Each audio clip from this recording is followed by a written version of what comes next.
चंद्रपूरच्या नवोदित कलावंतांना आपल्या कल्पकतेला आणि प्रतिभेला वाव देणारे मोठे व दर्जेदार व्यासपीठ मिळावे, तसेच चंद्रपूर आणि विदर्भाच्या परिसरात एक व्यापक सांस्कृतिक चळवळ उभी राहावी, हे माझं स्वप्न आहे. कला, आवाज आणि चित्रफितींमध्ये समाजमन बदलण्याची मोठी शक्ती असून अवघ्या 1.5 मिनिटांची शॉर्ट फिल्म देखील कधीकधी 1,500 पानांच्या पुस्तकापेक्षा अधिक प्रभावीपणे आशय आणि भावना प्रेक्षकांपर्यंत पोहोचवू शकते, असे प्रतिपादन माजी सांस्कृतिक कार्यमंत्री आमदार सुधीर मुनगंटीवार यांनी केले. एसके फिल्म प्रोडक्शन चंद्रपूर यांच्या वतीने आमदार सुधीर मुनगंटीवार यांच्या वाढदिवसानिमित्त आयोजित उत्कृष्ट शॉर्ट फिल्म व रील स्पर्धा 2024च्या बक्षीस वितरण समारंभात ते बोलत होते. डॉक्टर श्यामाप्रसाद सार्वजनिक वाचनालय चंद्रपूर येथे हा कार्यक्रम आयोजित करण्यात आला होता.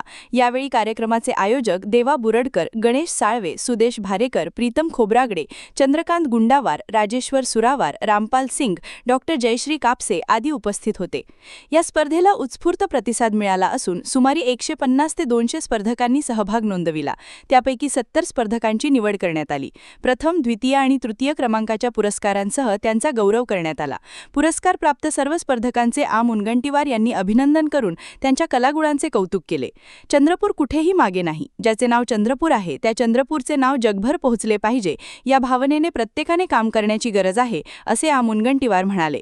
शॉर्ट फिल्म आणि रील्सच्या माध्यमातून चंद्रपूरचा आवाज, येथील संस्कृती आणि स्थानिक कलावंतांची प्रतिभा महाराष्ट्रासह देशभरात आणि जगभरात पोहोचली पाहिजे, अशी अपेक्षाही मुनगंटीवार यांनी व्यक्त केली.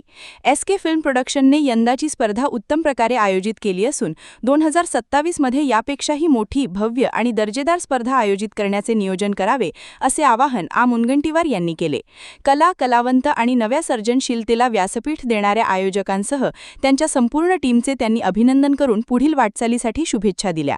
चंद्रपूर आणि विदर्भाच्या परिसरात केवळ कार्यक्रमांपुरती मर्यादित न राहता नव्या पिढीतील कलावंत, लेखक, दिग्दर्शक, अभिनेते आणि सर्जनशील प्रतिभांना घडविणारी व्यापक सांस्कृतिक चळवळ उभी राहावी, हे माझे स्वप्न आहे.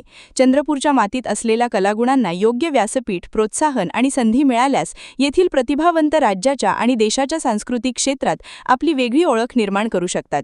या चळवळीला केवळ प्रेक्षक म्हणून नव्हे तर सहभागी होऊन प्रत्येकाने बळ द्यावे आणि चंद्रपूरच्या कलेचा आवाज महाराष्ट्राच्या कानाकोपऱ्यात पोहोचवावा, असे आवाहनही आज सुधीर मुनगंटीवार यांनी यावेळी केले. ही शक्ती आवाजात आहे, ही शक्ती रीलमध्ये आहे, ही शक्ती सांस्कृतिक क्षेत्रामध्ये आहे. आणि म्हणून आपण रील स्पर्धा घेतली. देवा बुरडकर व त्यांच्या टीमचं मी अभिनंदन करेन. आज ही सुरुवात आहे. त्यांनी 2027 मध्ये यापेक्षा मोठी स्पर्धा घेण्याचं नियोजन केलं. निश्चितपणे मोठं स्वप्न बघायचं, त्या स्वप्नाला आधार द्यायचा. मी पुन्हा एकदा ज्यांनी पुरस्कार प्राप्त केला, ज्यांनी या स्पर्धेमध्ये बक्षीस प्राप्त केलं, त्यांचं अभिनंदन. ज्यांना आत्ता पुरस्कार प्राप्त झाला नाही, देवा पुढची स्पर्धा आत्ताच घोषित कर, म्हणजे त्या स्पर्धेपर्यंत या वर्षात उत्तम तंत्रज्ञान आणि टेक्नॉलॉजीचा उपयोग करून देशाने बोटं घालावी इतके सुंदर फिल्म तुम्ही बनवाल, हा विश्वास व्यक्त करतो. टीमचं अभिनंदन, एसके फिल्म प्रोडक्शन यांचंही अभिनंदन की अशा पद्धतीने या शॉर्ट फिल्म त्यांनी तयार केल्या. खरं तर माझंही एक स्वप्न होतं की आपल्या चंद्रपूरच्या आसपास आणि विदर्भात एखादी चांगली सांस्कृतिक एक मुवमेंट उभी व्हावी. ठीक आहे, पुढे करू, पण तरीही कालच मी माहिती घेतली, जी घोषणा मी नागपूरच्या फिल्म सिटीची केली होती, 150 एकर जागा त्यामध्ये झाली.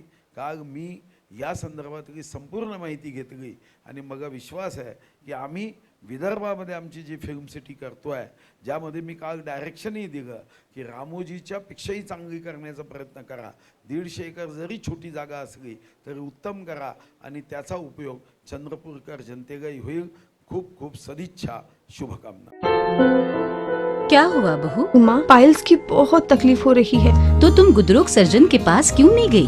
देखो, जैसे हार्ट के लिए हार्ट स्पेशलिस्ट, ब्रेन के लिए ब्रेन स्पेशलिस्ट, तो पाइल्स के लिए पाइल्स स्पेशलिस्ट क्यों नहीं? स्त्री हो या पुरुष, टॉयलेट में तकलीफ केवल पाइल्स ही नहीं, और भी कई प्रकार के गुदरोग तथा कैंसर भी हो सकता है.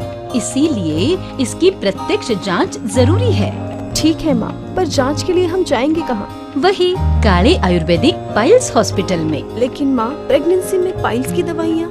प्रेगनेंसी में आयुर्वेदिक दवाइयाँ सुरक्षित होती है.